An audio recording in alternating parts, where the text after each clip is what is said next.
explicación, siempre dice lo mismo, doctor. Lo que piensa usted es superstición.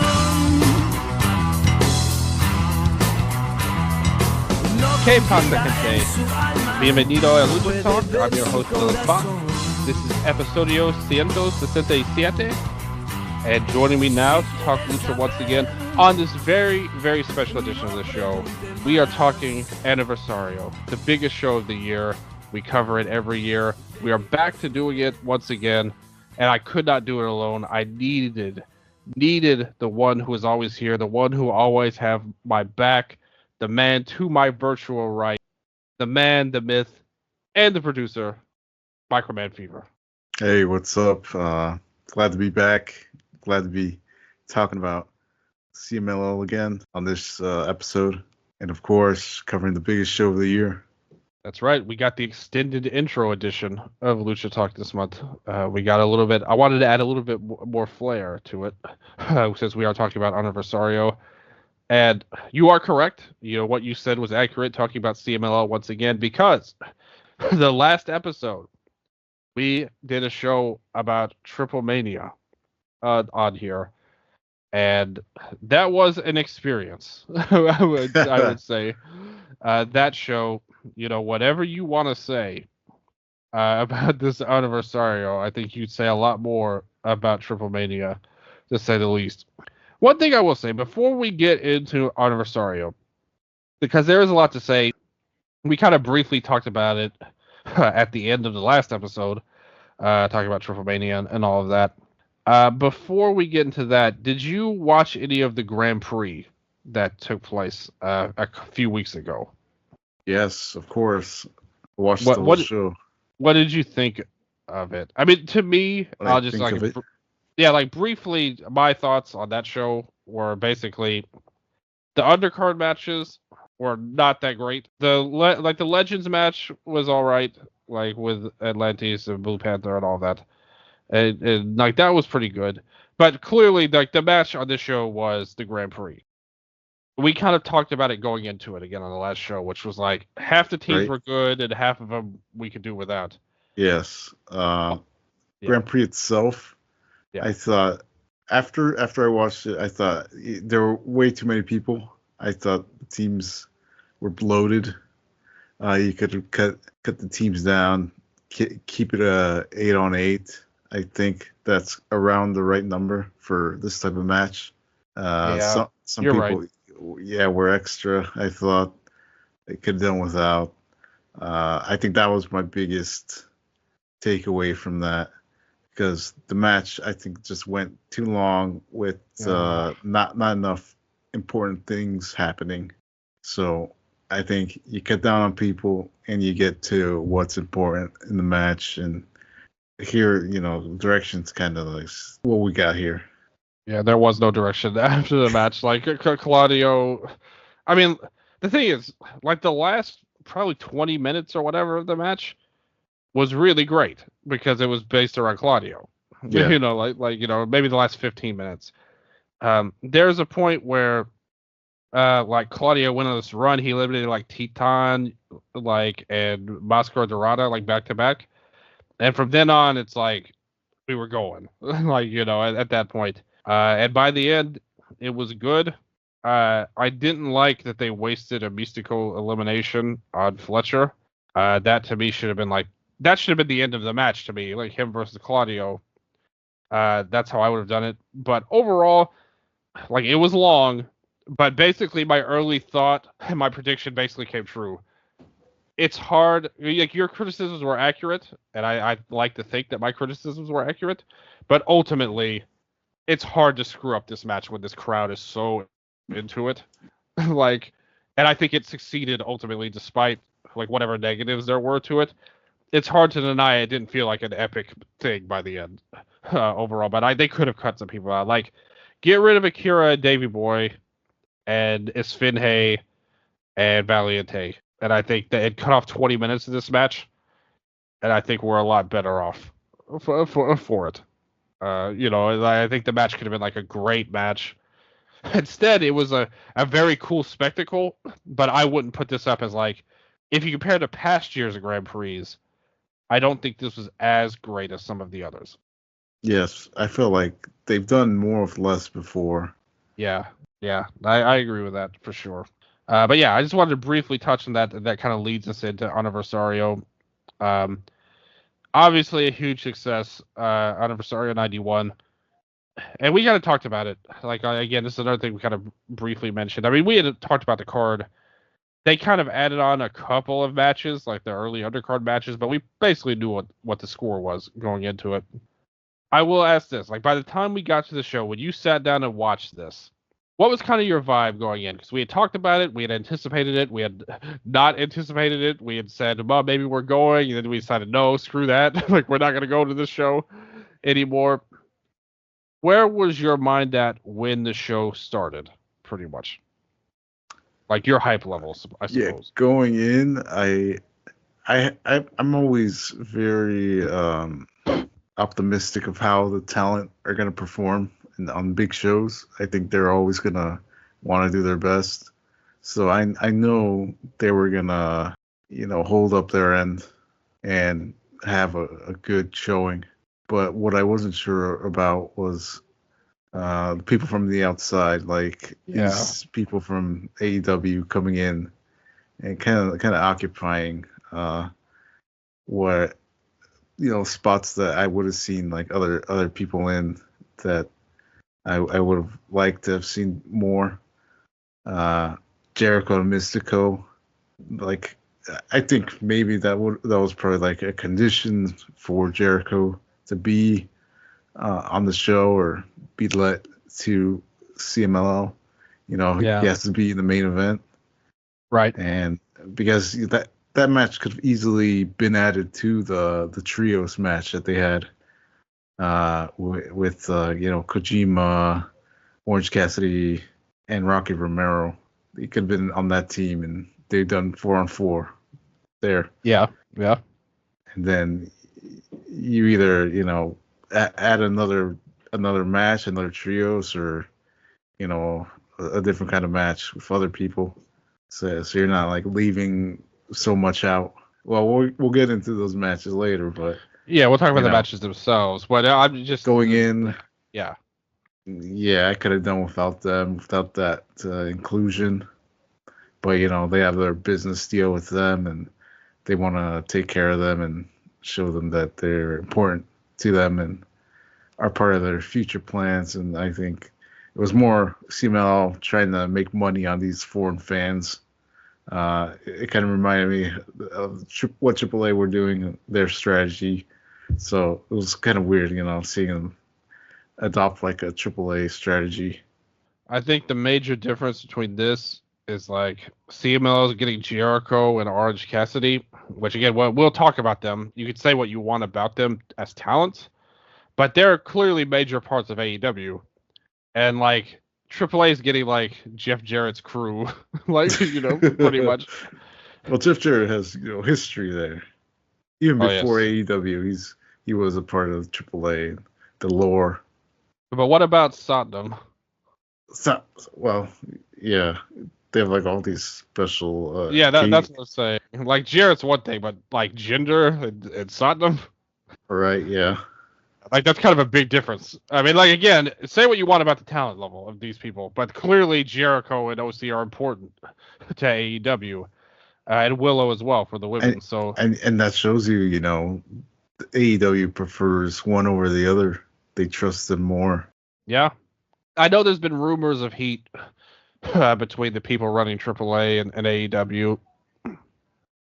Conan on his show often badmouths AEW and is telling trying to say how much better WWE is most of the time. So I'm sure that probably doesn't endear the AAA side to AEW too much, but it's true at the end of the day.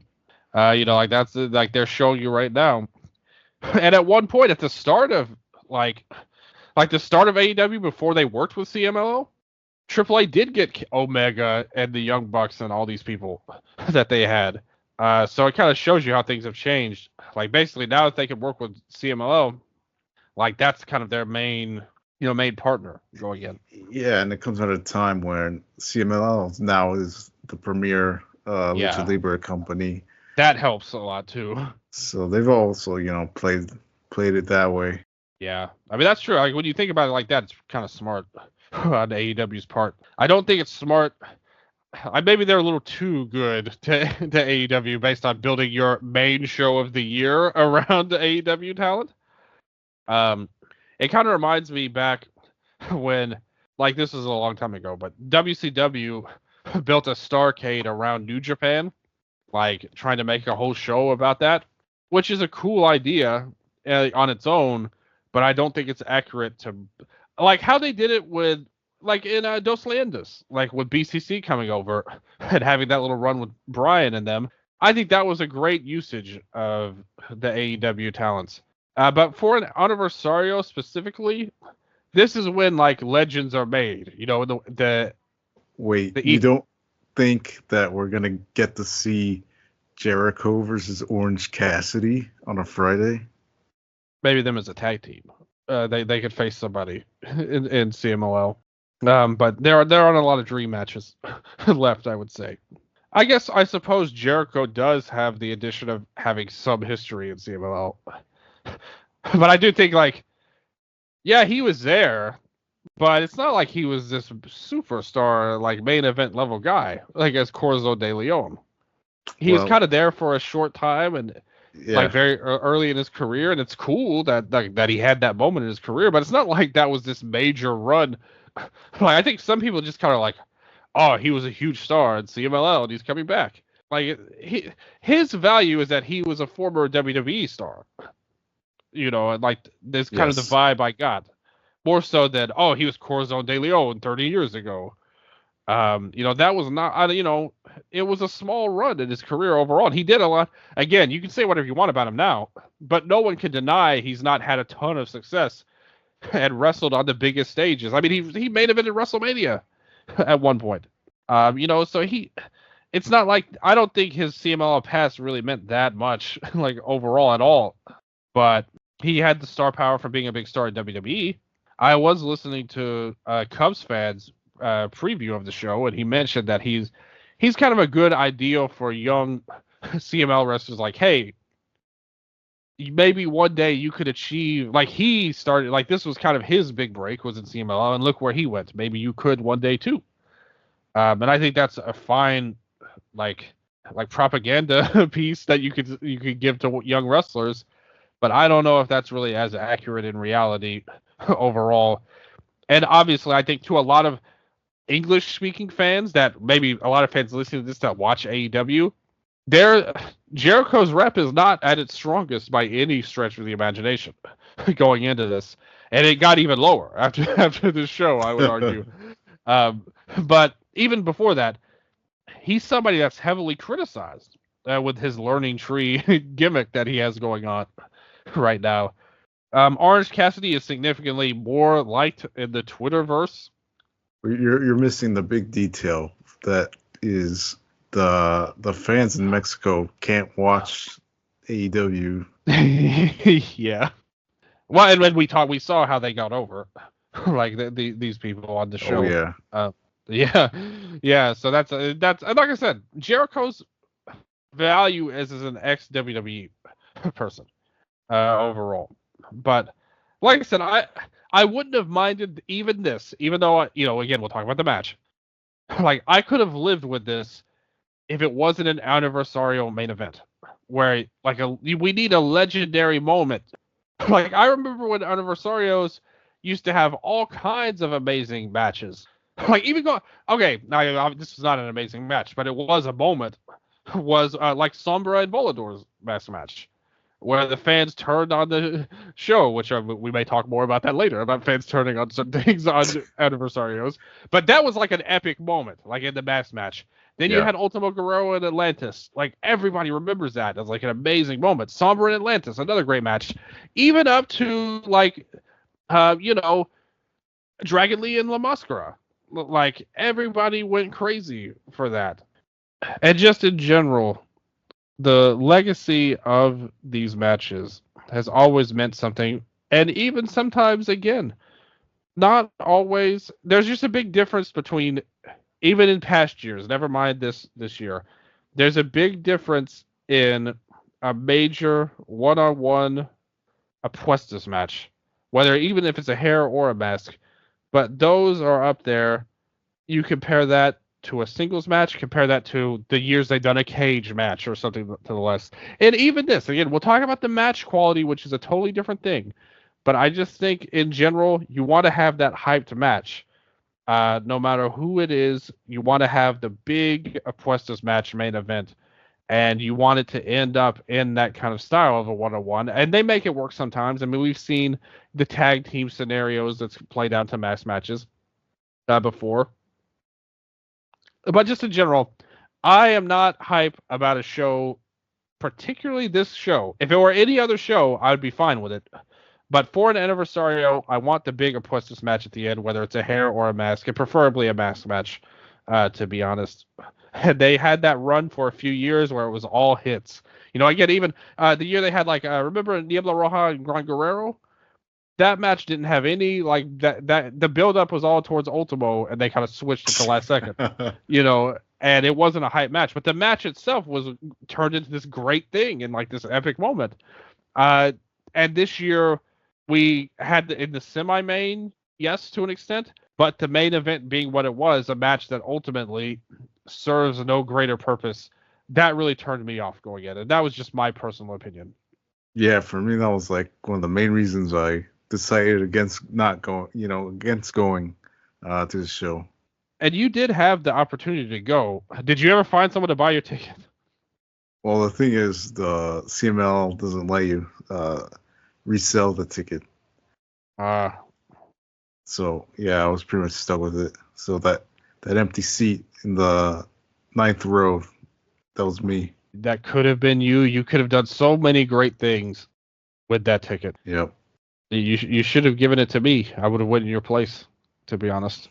I would have made the trek for Jericho, the main event. But with that said, let's go and get to the show. This was available to watch on their YouTube page as well for the Leyenda tier members. And what better way to start off? That it's a big show. It's Aniversario season. It is the 91st year of CML kicking off when Bahia Blanca hits the ring. And he was joined by Magnus and Ruhido of Los Depredadores. And they took on Futuro, Maxstar, and Hombre Bala Jr. This was a match that had no real meaning to it, but they're just trying to get people on that they like, pretty much. I mean, all of these people have gotten pushes of one sort or another over this year. I mean, Hombre Bala Jr., this is his 9th attempt at a push? Yeah. It's gotten chance after chance. Yeah, I'll tell you, the height of his career, the time I liked him the most, because he had that whole drone run that ended in disaster. I thought he was doing his best right before they made him a drone. Exactly. The best run of his career to me, remember when they pretty much every Friday they would have him and Super Halcon Jr. as a team opening the show.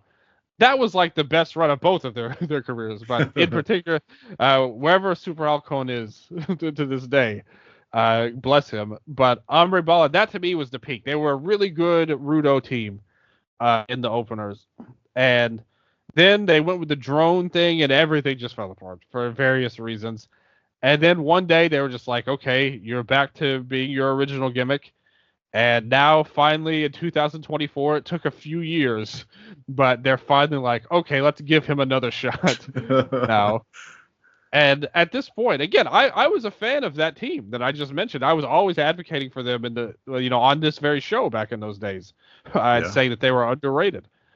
But now, 8 years later, 7-8 years later, I think we've all moved past the need for Hombre Bala Jr., especially on an Aniversario show. And I mean, there just feels like you could have dipped into so many different people that could have taken the spot. And yet, even still, he was way better than all of the Rudos. So, I'm happy that Futuro and Maxstar are getting a nice little run here. I've said it before, I said it again. I would rather Neon be the third man of this trio and have them do crazy stuff. I mean, they moved him up to the second match, and maybe they just see more in Neon than the others. That's fine. Like, I mean, I would probably agree with that if you put a gun to my head.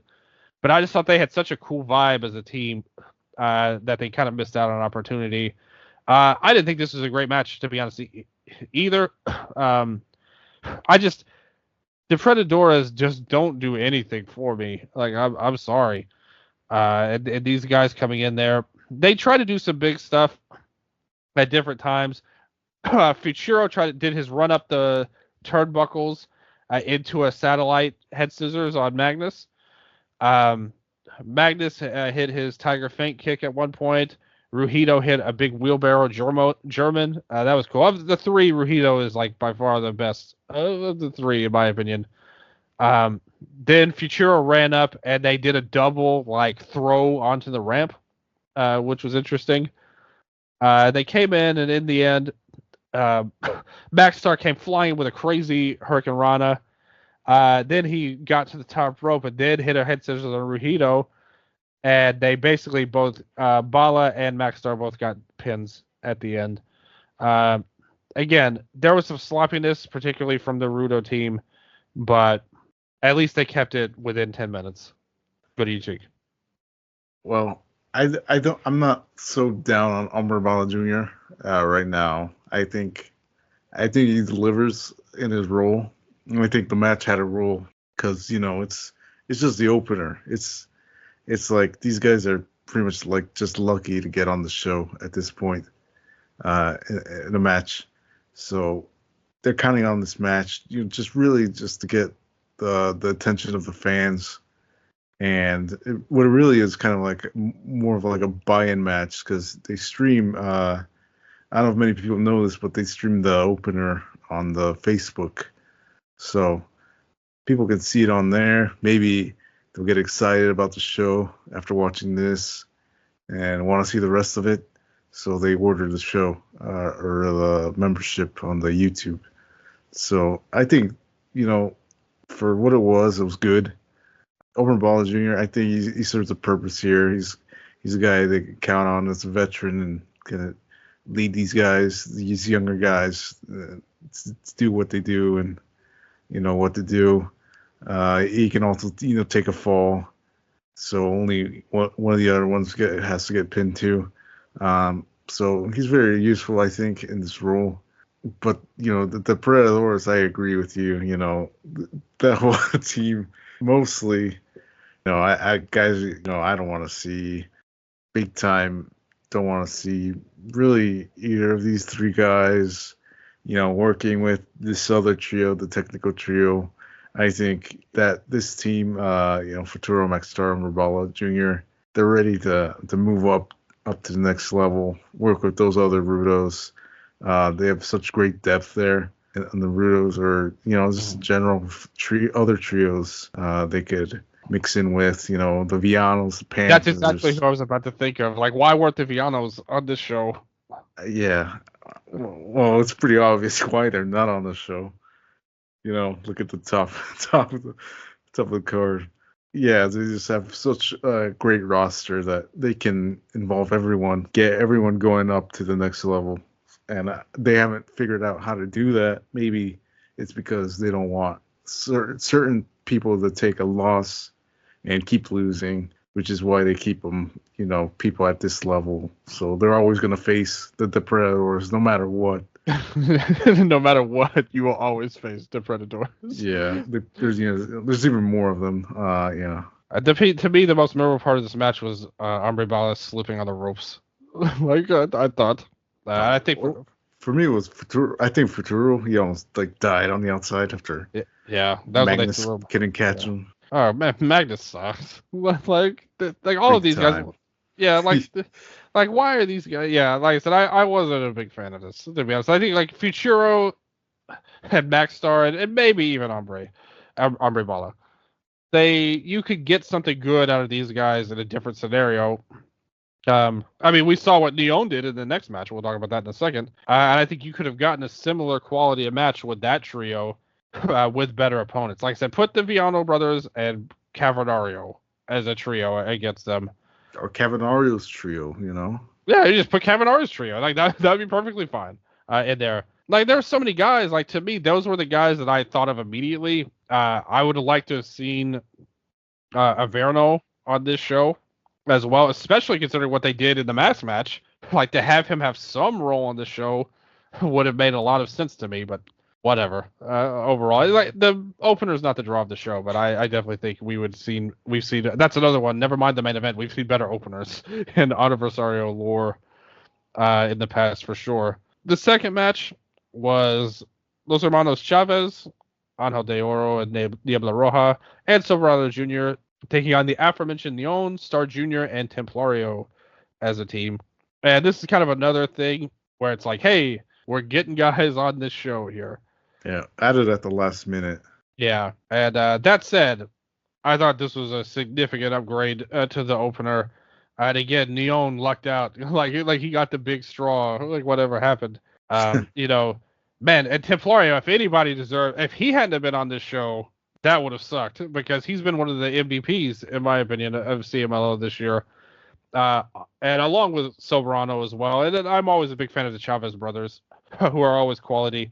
I thought they did a good job. They started off with Soberano and Templario. They had great heat with each other. It really made this feel like, hey, yes, this match isn't that important in terms of titles or mass match or anything like that.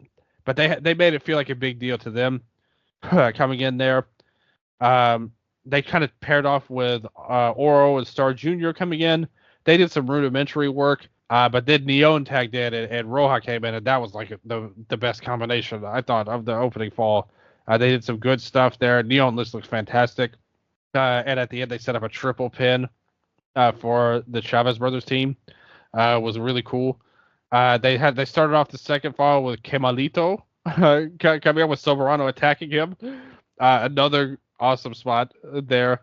Neon and Star Jr. did some crazy like double team flying moves. There, I was like, okay, Star Jr.'s keep it up with Neon. That's really cool. But in the end, Templario pinned Diablo Roja. That was good. And this is our favorite part by the third fall. Tercera Caída was when they showed Flip Gordon. He made his presence felt in the crowd here. And literally, like, the commentary was like, hey, look, Flip Gordon's in the crowd watching Aniversario here, which is very funny. Templario went on this crazy run, fighting like all three of the Rudos off. It was awesome. They went crazy. Star Jr. came in, fighting people off. Neon went on his crazy run with like this wild, like seated springboard arm drag to Roja. Templario hit like a crazy move, like from the ramp to the ring on Oro. Everybody was going nuts. But in the end, Soberano hit his big like tornillo from the ropes on Templario to get the pin to win the match. Really good stuff, big effort, and it felt like, hey, yes, this was like not that important of a match in reality, but we're gonna make it important through trying hard. And I thought all 6 men, even Star Jr., really came through. Even Kemalito also came through as well in this match. Really good stuff, in my opinion. I mean, I'm kind of surprised it turned out so well after, they just threw these guys together and at the last minute. Yeah, big surprise from Star Jr. I think he looked really good. When at times he's just looked kind of like really mid leading up to this. Yeah, Templario, he's the man. Yeah, I would agree. He's the MVP for CMLL this year and maybe even the past year before. Neon, I thought, was really like the standout. I thought this guy's just so exciting and spectacular. Like, he just took all the attention, I thought. Well, and Soberano too. Soberano, just because he knows how to work like the heel character and really get the most from the fans. Even Chavez brothers too. But Soberano, I think, really shows that he has an extra star quality that not everyone has. Yeah, really good match. Probably one of the better ones on the show. I would say I'd recommend watching this one if you're watching the show. Yeah, it was my second favorite match on the show, to be honest. I thought they did a good job. And this is the kind of stuff that, like, you really want this, in my opinion, on a big show like this, whether it's a Triple Mania or an Aniversario, where it's like, okay, this is Lucha Trios wrestling. Like here, like you can't get this style of match in America. They try to do it a little bit in AEW, but it's not like this, especially with the 3 falls, the mini on the outside. It's like this was Lucha Libre to me, like with what these 6 brought to the table. So highly enjoyed that. Then Flip came out as well, and he called out Rocky. So we'll see where that goes overall. At least they tried something different with him, I would say. They broke up the monotony of the show. And then we got the Copa Independencia of Titan and Mascara Dorada. And basically, I love the way, again, to shout out Cubs' preview on Voices Wrestling. This tournament is all about winning a big trophy at the end, which is accurate. I mean, there's not like, they have a lot of tournaments in CMLL. I think we all know that as longtime fans. But the good thing about this is I like the idea of a tournament that culminates on the anniversary show. Like, it makes it automatically seem a little bit bigger, even if it doesn't have, like the other one, like, Leandro de Plata. It's like, yeah, it's named after Santo and all that, but it's like, there's been some years there's great stuff, some years it doesn't mean that much overall. This one, it's like, okay, no matter what you want to say about the tournament or the prestige, you get a spot on the show, and that enough of itself, and the big trophy as well, as Cubs fans said, which I personally am always a big fan of. I think that's one of the things Japanese wrestling I think has really sucked at in the past decade or two. I remember big wins in Japan would have 20 trophies around a guy and a huge prize. Now, like the G1, they give you that plastic looking like thing there. It's like come on, man, you couldn't give me something bigger and nicer and gold than this piece of junk. And it really makes the whole thing seem less prestigious. But anyway, I didn't dislike this match, but I definitely had higher expectations. Like when you see these two on paper, and we've seen them in the past, these two together, have epic matches that are like some of the best of the year in Lucha. And I thought, okay, this was good. Like I would recommend watching it for sure. But when you go on Cage Match and you see 7.46, that feels accurate to me. And it should have been like a 9, like on paper, in my opinion. But I thought they did some good stuff here. It's like, again, it's not a bad match at all. They did go outside early on. Dorada did a big, Titan took him outside to fight him near the guardrails. He flipped over the rails at one point. Then he hit Hurricane Driver to the floor, which was wild. Did the double stomp on the floor. Dorada did a big Hurricane Rana and then a Fosbury flop to the outside. They tried to do a 450 splash, but Titan got the knees up on that. Titan tried to do some submission wrestling, but Dorada got to the ropes on that. And in the end, they fought through it. Titan, they gave a near fall for Dorada on the big 450 when he finally hit it. Titan hit his big double stomp and then into the Inmortal submission. And it was good, but I did think it could have been better. Yeah, I'm agreeing with you. I thought I had such high expectations for the match, and it didn't live up to those. It was just a good match for me. I thought, they're going to put off something great. These two guys meeting for a final of the tournament, it has to be something special. But yeah, it was just good. I don't know what it was. Something was missing. Maybe they didn't want to be that type of match on the show. I don't know. But I also didn't understand the fans. They were kind of just hating on Mascara Dorada. He came out, got introduced, and they got booed. So they thought he was the old guy. I thought it was Metalik. Metalik? Oh man. Yeah. No. Well, we know how it goes. Same with Mystico in the main event, or Atlantis Jr.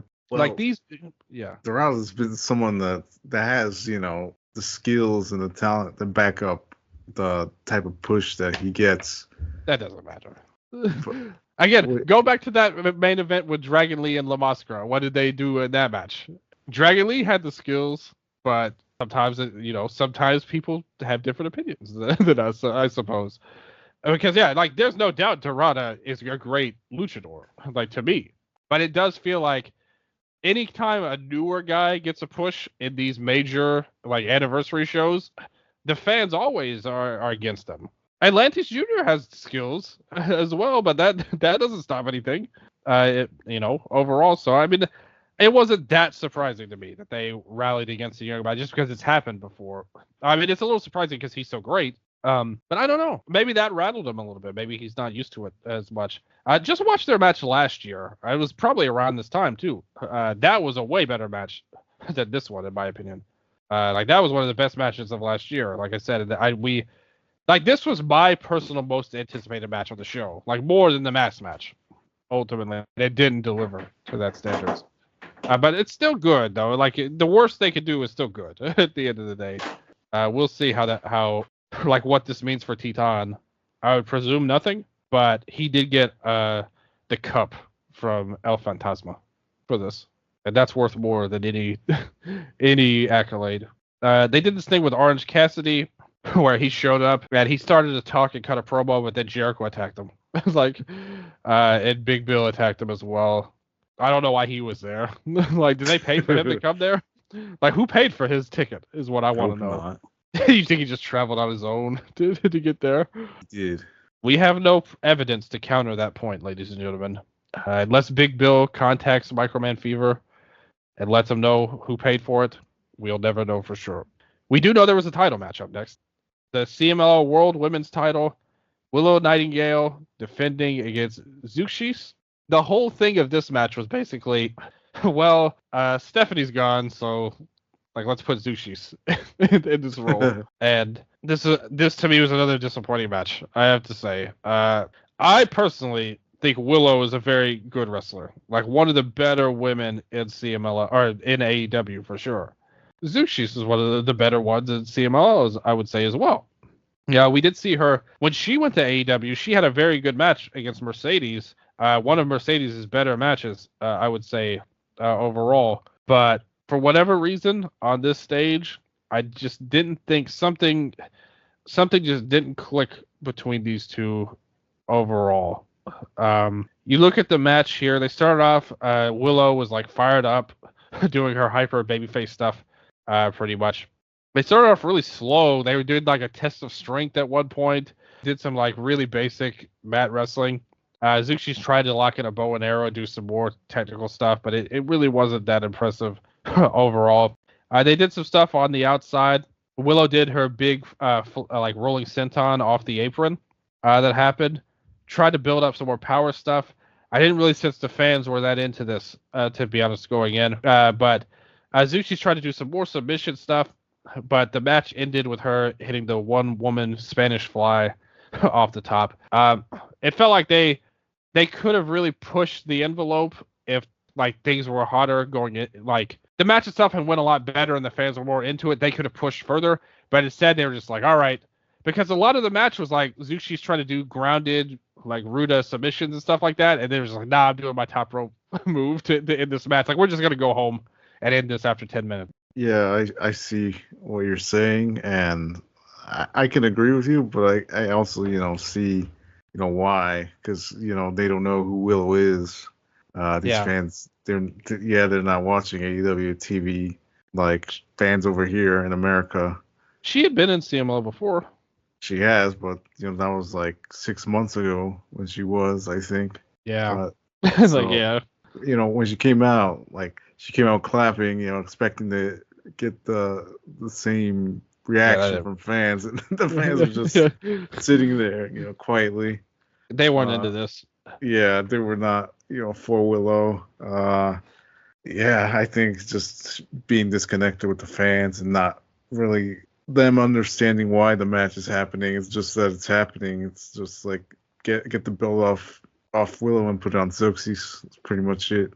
So it was an alright match, I thought. Yeah, it wasn't bad. It could have been worse. Especially in CMLL's women's division, we've seen a lot worse over the years.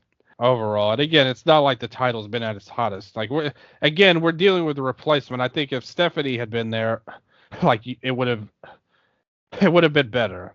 But it was kind of funny because there's a lot of rumors about.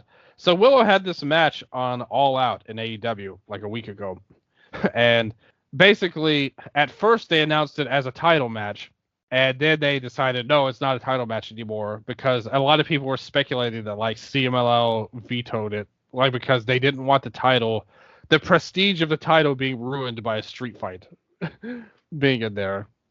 And I think the odds of that are nearly impossible. That's true. Very silly speculation from certain fans, to say the least. The fact that you would think that CML cares about it, one of their belts, is like automatically you're on the back foot there. But especially the women's belt, especially because of a street fight being too extreme or whatever. Zushis gets the belt. What do you think of the prospects of this division going forward? They're in this weird rebuilding phase now. Like, do you think there's any hope, or is it just going to be kind of like the same old, like same old, pretty much? Well, there's the big announcement that happened before the show in that week following up to it, where it's the return of India Sue. Yeah, she used to be, I think, married to Maximo. I was just about to bring that up. I was like, where's Maximo? Yeah, hopefully that means, he won't be. We're never gonna see Maximo. Yes. Again. We probably won't. I think that's the only positive thing about that. What do you think of before this match? Zushis had her Informa interview where she was like, they asked her why she left CML, and she was like, "Yeah, there's this one woman that was here. I hated her guts, and so I had to get away. And now she's gone, so now I'm back." Wonder who that could have been. Yeah, I wonder. It's who everyone knew it was. Everyone's pointing at Dallas. Yes. Everyone's saying Dallas. That was the one woman holding her back. I thought they were a team at one point, but I guess they had that Caribbean Power team, like with her and Dallas. Yeah. Yeah, that must have been just like a fake front put on. Oh, I refuse to believe this. So. Yeah, Dallas was holding her back, and she said, like, I think other women were, like, upset with Dallas holding them back, because if you remember, CML women just all revolved around Dallas. Yes, that was a terrible era. Yeah, a dark time for the CML women. Well, not anymore, Vacker left. That was kind of like the peak of the CML women in modern time. They had a good division before. That would be like from now, like 15 years ago. Oh yeah, well yeah, it's obviously much improved from those days. Yeah. So Tessa's still around. Yep. Now they've added Tessa, so yeah, they are rebuilding. Yeah, I don't think India Sue is going to be much help. Oh. I think it would be like kind of like reverse of help, actually. More accurate, I would say. There's hope that the younger women that are getting involved get to move up. Hopefully Kira gets moved up. Yeah, hopefully Kira. She's, I think, gonna be the ace of the women. And Persephone. She's Persephone. Good. Yes. Yeah, it looks to be like the next one of the next top women on the Rudo side. Yeah, but she's gonna be like the successor to Zushis. I feel like, Yeah, me too. Yeah, but yeah, Kira is like that could be a game-changing player for me. But Persephone is really good as well, young Ruda. So there's been improvements, and again they're trying to rebuild without Vacker there. But I think that they have the talent to do it for sure. We'll see what they do with it overall. You got Catalina too. One of your favorites is there. Silhouette's been hanging around more like lately, so hopefully they can do some good things. And Zushis can maybe have a good title reign. Like 10 years ago, Zushis was like the jam. She was like the best to me. But she had that, like I said, when she left, she really lost something for a little while. And I think this team with Stephanie got her back on track to where we know she can be overall. So we'll see if that God of War spirit within her continues as the champion. But good stuff there. Willow, not a great run, I would say, but it wasn't even meant to be. It was mainly just to have the title and defend it in America, I would say. Some more AEW stuff coming up next, where you've got Orange Cassidy, Rocky Romero, and Satoshi Kojima taking on Atlantis Jr., Ultimo Guerrero, and Volador Jr. It's kind of like, hey, these are people, like these are companies we work with in foreign countries. And then we have our Legends team, plus Atlantis Jr. is there for his dad here. So at least it had something kind of done there. And then at one point, Flip Gordon came out to pay off what he said earlier about Rocky in like the Segunda Caída. They came in after that happened. It was, they went to the Tercera. Atlantis and Rocky got into it. Rocky played a really good Rudo, I will say here. And then suddenly, Orange Cassidy is a Rudo in this match as well, which in a weird way kind of suits him a little bit more, I feel like, in a weird way in this particular scenario. Not in AEW because he's beloved by their fans, but in CMLL, I think Rudo was the right way to go with him, even though it also makes no sense based on what they did in the main event afterwards. But I think just his style of wrestling, like doing his slow motion stuff, like it's really dumb, so it works as a Rudo spot, I think. Like, in my opinion, better than as a technical. So he comes in, does his Cassidy stuff to Volador, and then suddenly Kojima's in, and I don't know what happened here. Like, it felt like he just, like, got totally lost in this match, and he doesn't know what's going on. Volador goes up to him and is like, hey, like, I need you to go over there. Yeah, like totally the worst, because everybody got on John Cena for calling spots in matches. This was, like, 10 times as bad as that. He might have blatantly said, like, whoa, stop, guys. We need to fix this match. Let me coordinate with Kojima here. He's lost. It was awful, but also very funny, I would say. Kojima comes back in to fight Ultimo, and they go in. Orange Cassidy does his hands in the pocket head scissors on Ultimo, and then Volador comes in and hits the flip pile driver on Rocky. Well, what a match. I really like this when it fell apart with Kojima, and then Volador tried to save it in the most like blatant way possible, like no attempt to hide anything. Oh my God. Volador kind of does that all the time, actually. Yeah, you'll always see him do that, and he's always like laughing in the corner.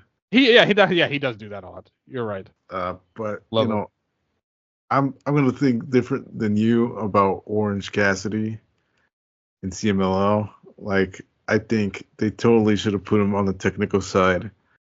Like, I think this character is kind of really hard to latch onto, actually.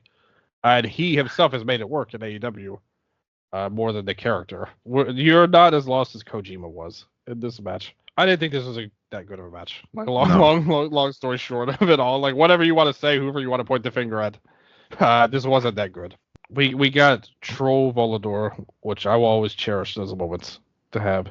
And this has a pretty good rating on Cage Match, 6.75. So, like a lot of the inmates out there, thank you guys for voting. They liked it as well. So that's, maybe I was just a little hard on it overall. I don't know. Finally, after all of this nonsense in this match, they come in with the 4-way Apuestas match here. You've got Esfinge, Euphoria, Hechicero, and Valiente, with the rules being, if you lose, you're out. Pretty much. Now, commonly, like we've seen it before, where if you lose, you kind of stay in. But in CMLL, it's more you lose, you're out. I did hear some confusion on this. To me, it actually kind of made sense. Because, basically, you want to be in the legendary moment. Like if winning a mask on Aniversario, we can't get a bigger moment than that. But I did see some confusion among some fans. So I just want to say out there, it was pretty normal. Like, it wasn't anything weird in this match. What was weird is Esfinge, like, really put in some effort here in this early going here. And I thought I really enjoyed the early going in that they tried to really get all 4 guys involved. It wasn't like a traditional, you leave the ring, 2 guys leave and then 2 guys wrestle for a little while, and then another guy runs in to throw another guy out. There was none of that bullcrap. Like, they all were really going for it here early on. And I thought the effort was strong. But to me, This match did not peak until it came down to the final two. They were the two with the heat. Like, they were the two. Well, first of all, Hechicero needed to be in to make the best out of anything. Euphoria got an elimination on his Finhay early on with a Dragon Sleeper. Hechicero tapped out Valiente shortly after. It's like, okay, now it's on. Mask versus mask. Like, Mascara contra Mascara. And they did some hard-hitting stuff. Euphoria did a crazy Tope Suicida at one point. Looked awesome. Hechicero was doing some good stuff. They were fighting with the post. There was just, this match between these two had so much great stuff to it, where everybody knows Hechicero is a great, like, maestro style luchador. But then you see him here, and it's like they're brawling around the ring. They're throwing each other into the post. Euphoria's doing a dive. It's like they brought the best out of each other. And obviously Euphoria is a very well-respected veteran. But in the end, Hechicero did a great head scissors into a wild submission for the win. They did a lot of cool stuff here. This match was awesome. One of the best parts is Mephisto and Soberano like rushed the ring after, and Euphoria, like, he came in there, and I just thought, man, this match was so great that it totally deserves the 9.33 rating it has here. One of the best matches of the year, in my opinion, in Lucha Libre. But even still, I think it would have been better if it was just the two at the end. Instead, like, the other two delivered to the best of their abilities. I'm not saying that they dragged it down really or anything like that, but clearly to me this match was at a different level when it was the final two guys, and that's really my only problem with it. But it was still a fantastic match overall. Yeah, I think the match was amazing, but I don't really mind the other two guys being involved in this. I guess, trying to legitimize the competition of the match, which is like one of the sticking points for CMLL. They want to make this look as real as possible, in their own like world, what they can do. And, for guys to have to fight their way into the match is kind of their way of doing that. I didn't mind the Finhay or Valiente here. They were only involved in the first, I think, less than 8 minutes of the match, but the start of it was just fire with all these guys just getting involved and interacting with each other, and the spot with two guys leading to the next spot with one of the next guys. So it was really great. I thought, I was like, yeah, this is going to be an amazing match. And then early on, Hechicero, he suffers this bicep injury. Now we know it's a bicep injury or a bicep tear, but is it a real injury? Is it a real tear that he suffered, or was it something else? We don't know the severity of it. I'll say this. First of all, we kind of talked about this a bit off the air. It's very hard for me to believe in anything in any wrestling company as real unless it's like very, very blatant. But it doesn't matter because he did everything in his power to convince you that it was real. And he did a fantastic job trying to make it so if it wasn't. Well, I'd say that he wrestled in a way where it looked like he didn't have any kind of injury there with his bicep. So that's what I'll say about it. It was just another match when it came down to Euphoria and Hechicero. And I don't think there's a lot of people that are surprised by this quality of match because, if they were fans of Hechicero before, they knew like the type of worker he was and the type of matches he could have. He has classic matches with a lot of people and some before CMLL, like, with Charles Lucero, Silver Star, just epic kind of matches. Our other host, for Esparza, he was a big fan of him long before CMLL. So, phenomenal worker. You knew he was a phenomenal technician. Now he's, a fantastic brawler. He's got, power added to his game now. All around amazing wrestler. And it was just like hit another level when it came down to those two. One of the big spots in the match was Chicharro doing the moonsault to the outside right before Valiente and Svingan got eliminated. Then when that match started with just those two guys, you could just feel the magic of the mask match, where it's just like not a match anymore. It's like they're fighting to keep their mask. And I think that kind of feeling is what's missing in most wrestling going on.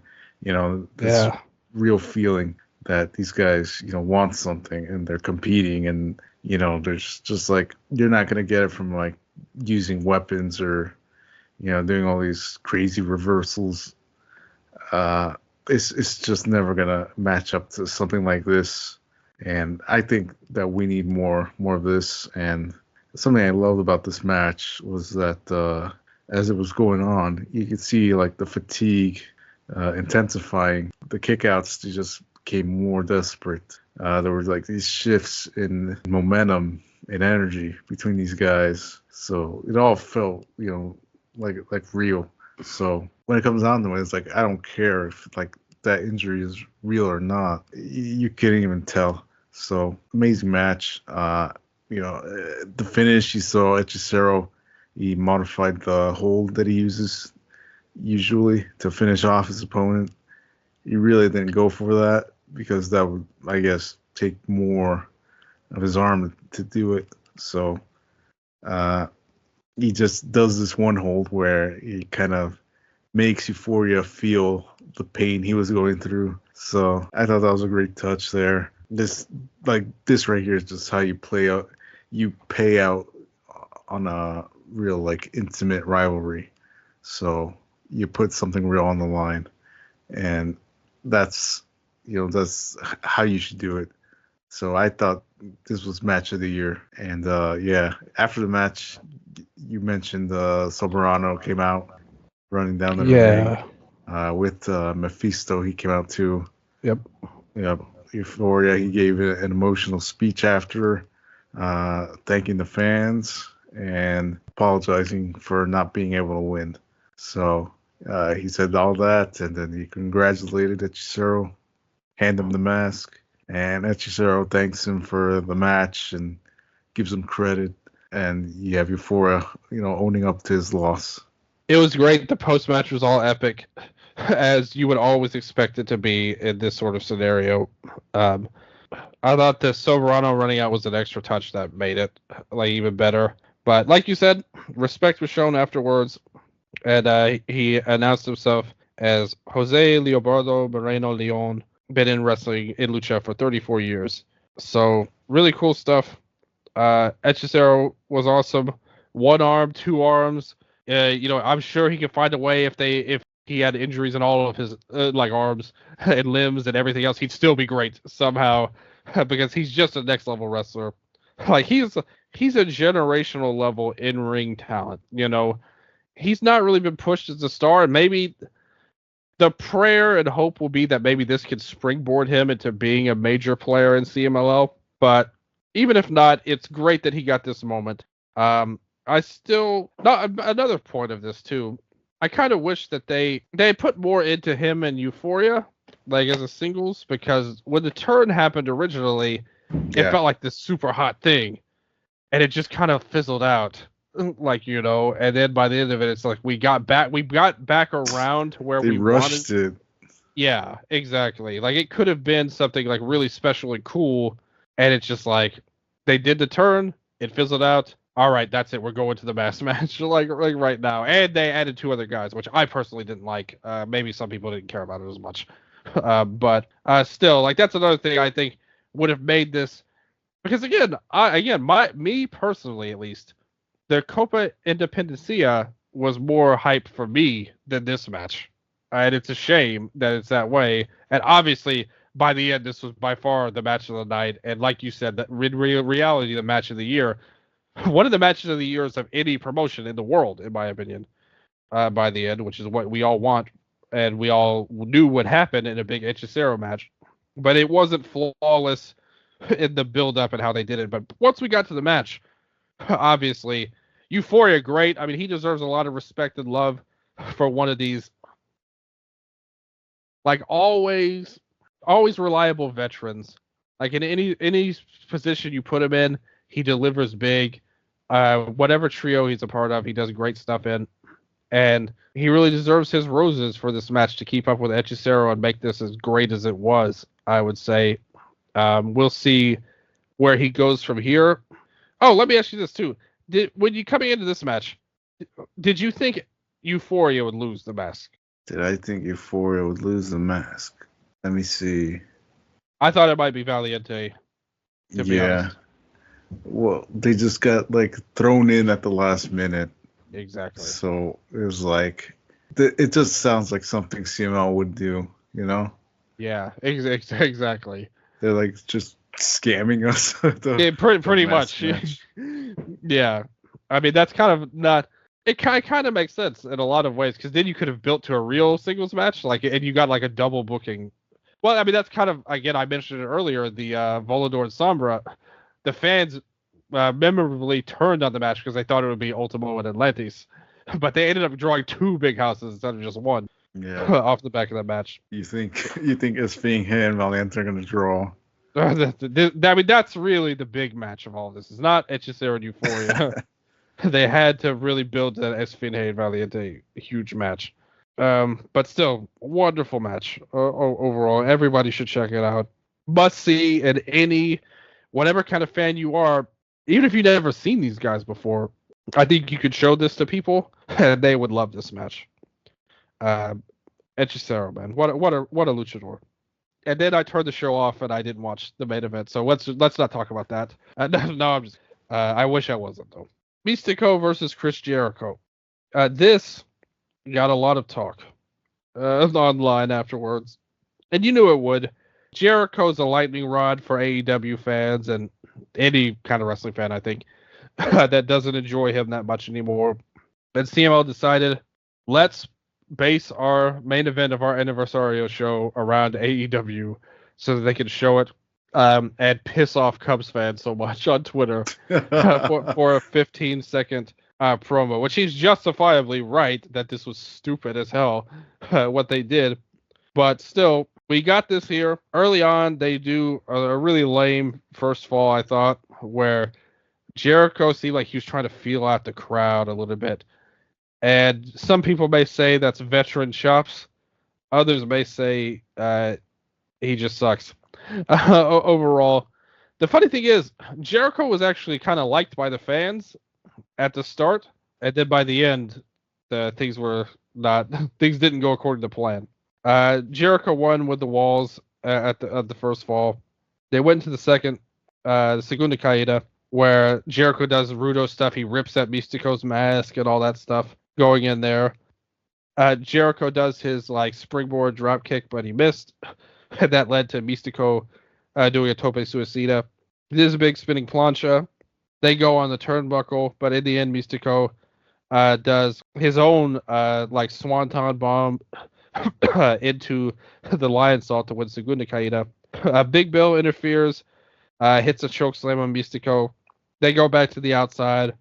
Things start to fall apart a little bit here. They were already kind of going off the rails, but whatever. They go after each other.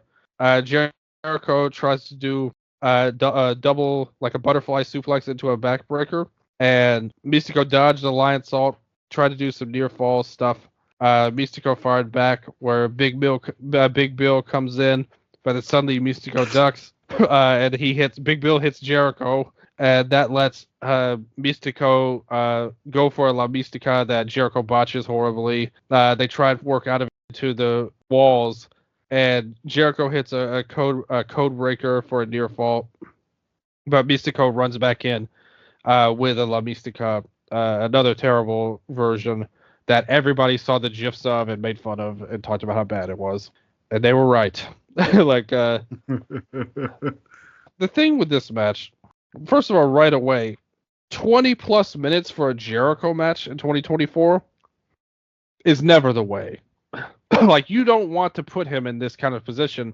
You're not going to get the most out of him. Secondly, someone with, obviously, who's a fan of the style, I don't doubt that he has a lot of love for Mexico and Lucha Libre. I really felt like he was really awkward trying to work like with Mystico. I don't think whatever lucha chops he had in the past. I mean, I've seen a lot of Corazon de Leon in the past when he came in, and obviously a lot of his stuff like in War in Japan and all of that, where he was trying to be there. It just felt like, Jericho got a good reaction at the start when he came out. That the fans respected him. They know he's a star. They know who he is. But by the end of this match, it was rough, man. Like the fans were not buying this at all. Ultimately, and then like the stuff with Big Bill was all totally stupid. I thought at the end, and they tried to do like a Rudo beatdown. Bill ran in. Jericho attacked the referee. And who comes out to make the save? Orange Cassidy, who was a Rudo earlier in this very show. Like, he runs in, hits the orange punch. The fans are booing all of this. Mystico comes in, tries to do some moves to help out. Cassidy and Mystico, they fist bump each other, and then Cassidy puts his sunglasses on Mystico to more boos as Mystico poses like a goofball that Mystico can be at times. I thought this was a very amusing overall, but a dumb idea to end the show on. And for no reason that I can really understand why it happened this way, other than maybe AEW asked them to do something with Cassidy and Jericho because they were feuding, which makes one wonder, why did you...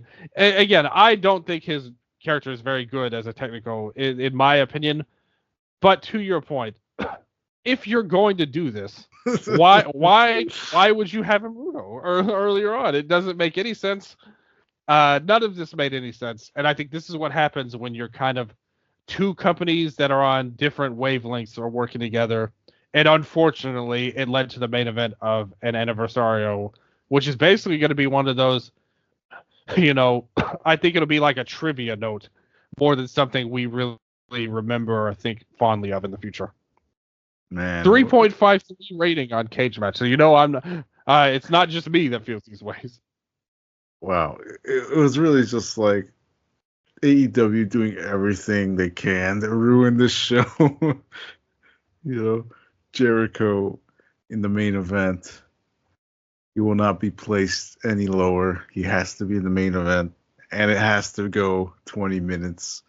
Yeah. And what a sad excuse of a match. So it was just terrible, and it just disgraced what happened before them. Fantastic match. Yeah. Would it have come across better if it had been the semi-main and the mask had been the main event? Yes, I think it would have. Because, leaving out of this with this horrible taste in your mouth. Yeah. After experiencing just the top. Yeah. Down to this. It's just the worst feeling. And, Mystico, he's pushed like a god by CMLL. He had to make something out of this match worthy of closing the show, and he just couldn't do it, personally, I'm not really a big fan of Mystico as a worker. Yeah, you've always dogged him. Right now, in this stage of his career, I think he can be someone, but be part of a trios. I think that's more what he can do right now. As a solo star, I think it's asking too much of him at this moment. Even like he's in really good condition, he still gets tired and working matches, working trios. He has to take his breaks. So, you're really relying on not the strongest person in this role for this match up here with Jericho. Really, I don't know how old he is, but you can't be counting on this guy with no matter his conditioning to 53. perform. Yeah, 53 to perform at a high level. At this the conditions here with the elevation and everything. Like, I don't know what they were thinking here filming the main event. Having him go 20 minutes, that's like way out of water for him. Yeah, that was nuts. Like, yeah, even Jericho fans thought it was bad. Like you were saying, the fans, yeah, did not like this. They're kind of like, what was that? Is this AAA? Is this a AAA show? And they wanted to like it, though. Like, that's the sad part of it is they actually wanted to. Like I said, Mystico always gets hated on these big shows. They were probably happy to cheer somebody against him, but they're like, no, like this guy sucks. Like we don't want to cheer him. Overall, Yeah, Mystico. Yeah, to your point on Mystico, it feels like he's done a lot less singles matches this year than last year, or at least high profile ones. I think that he's had a couple against Volador. Like that feels like the main guy he wants to wrestle, like as a singles guy. I thought the one they did at like the Fantastica Mania Mexico against Hiromu was a good match that wasn't great. And that's really the highest profile one that wasn't a Volador singles match this year. And last year he was doing all kinds of cool stuff against Virus, Templario, Soberano. Like he was really having a great run, and I think this year has really stalled. And they also, this is another issue. We kind of brought up the like the start stop of Euphoria and Hechicero. How many mass matches did we get teased like 3 months ago that never went anywhere with Mystico because we did this Jericho thing? Yeah, and they're not gonna. I don't think they're gonna bring any of them back now after this, just because this is something CML always does. They'll tease like a bunch of mass matches, not deliver on any. Yeah, at least we won't have to see Magnus get a main event like I guess Mystico or something like that. I think that's the one positive. I think you never know with the CMLL thinking they can do the bare minimum and get away with it. And that's really what this ultimately was. Like this show was a huge success business-wise, and everybody wanted to see it. And you got this full house in Arena Mexico, and they really didn't have to give away like a major Mystico like mask match or have to dig into it like Atlantis Jr. versus Soberano. Like you could save that for future years when you need it more. They're so hot now that it didn't matter that they wasted all this time with these AEW guys. Like it worked ultimately. You still, as a true Lucha Libre fan and a wrestling fan, you still got an epic match of the year level match on this show. And some young guys stepped up in the undercard and they got to shine a little bit as well. So you helped out a partner promotion. You put some spotlight on some younger guys. You had a great match, and you elevated a long time like cult favorite in Hechicero. So they accomplished all this stuff without really giving up a major match that they could do. So from that perspective, if you look at it from like an office look from CMLL, this show had to be considered a great success. Yeah, and this is probably one of the highest earning years. In recent time. Yep, that's true. What'd you think of the show, though? You are not any kind of Overall. member of the production team of CMLL or anything like that. What did you think of the show? Overall feeling on the show, I think was positive. There is, it was like AEW trying to ruin the show with all their being put into it. Doing the angle there at the end with Orange Cassidy and Jericho, I don't think had a place on the show. I don't think should have been on it. That might have been the condition put on them to allow these people here. But yeah, I think they should have pushed back on that. Done it maybe like on the show Monday, if that was a possibility. But not here. I think that leaves a bad taste in the mouth of the fans watching and, fans there in the building, not really knowing what's going on in AEW at all because they can't watch the show. So overall, positive on the show. I think the mass match just elevates the rest of the show. Yeah, I agree. Yeah, I totally agree. I enjoyed the second match on the show, the trios match they had. I thought that was a really strong trios match. Dorada and Titan was good, but I think disappointing considering how great they were last year in their singles match. The other matches were inoffensive but not good, in my opinion. And then the main event was just awful. Like that was a total fail, in my opinion, in every possible way. But still, that mask match was so damn great and again, I like 2 other matches of the show I'd recommend. And it felt like an Aniversario until the main event, where it suddenly turned into like a WCW show, like almost by the end. And I'm glad I watched it, and it was a good show overall. But it is hard to really praise it too much with the main event being what it was. I personally think this was a step down from last year, even with. I wasn't as huge on Templario and Dragon Rojo as some people were, but that match was way better than this, like what we got this year.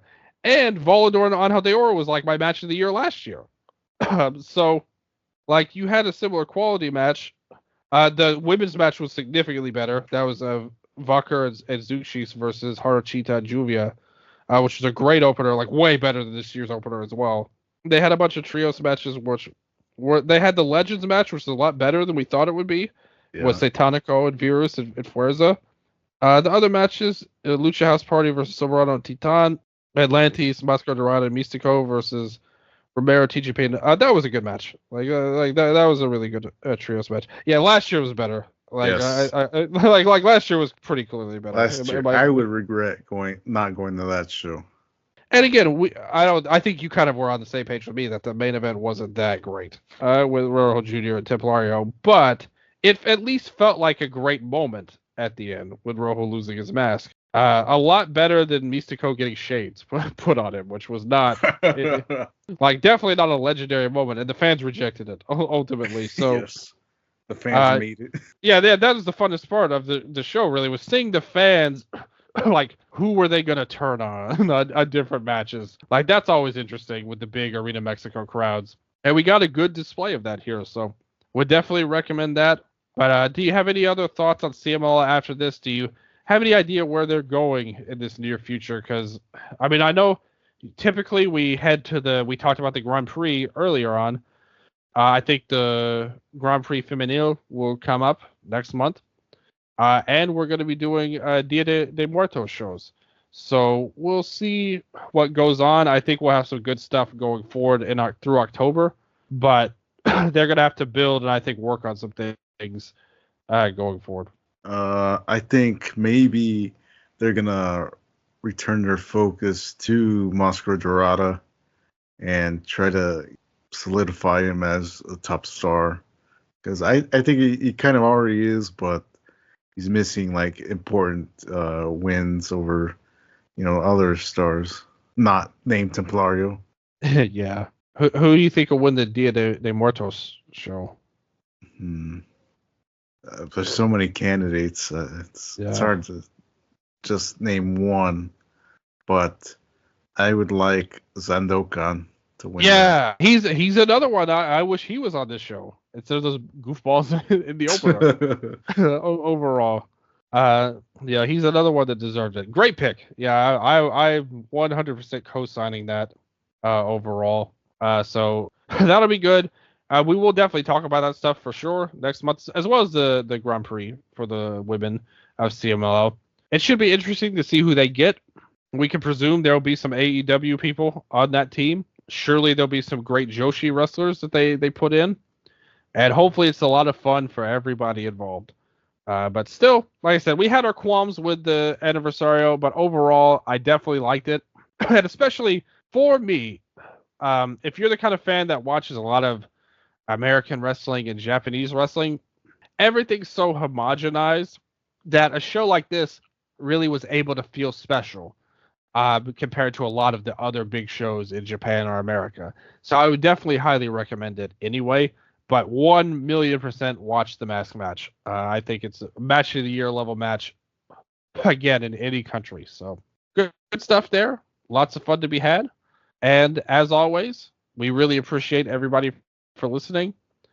And I personally appreciate you, Microman Fever.